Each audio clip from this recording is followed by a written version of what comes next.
Good afternoon everyone. Now we're here to talk about the hosepipe ban, so you've got my hosepipe, and how it affects us fish keepers. Now short answer is yes, you can use a hosepipe to do water changes on your aquarium and on your pond, but now for the long answer. South East Water has issued guidelines which I'll post below on what the hosepipe ban means. But I've had to read through them and I found this very clear statement, which I'm going to use the power of editing to place here, which means that we are able to do water changes on our ponds and aquariums as it is part of maintaining the health and well-being of our aquatic animals. We need to do water changes if we find ammonia in our tanks or ponds. We need to do water changes if we find nitrite in our aquariums.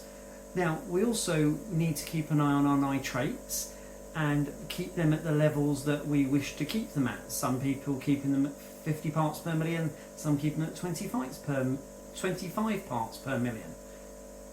We still need to do all of this during the hosepipe ban, and using buckets to do a water change on a pond, using buckets to do a water change in an aquarium like this is a lot of work.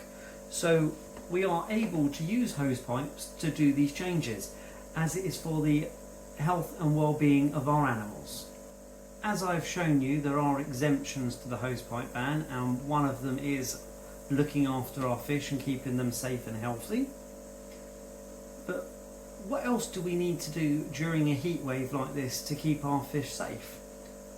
Well, we need to make sure there's a lot of oxygen in the aquarium and in the ponds, because when the temperature increases, the amount of oxygen in the water decreases. So we need lots of surface agitation just to keep that air inside the aquariums and in the ponds. Thank you very much for watching, and I hope you return again to the channel.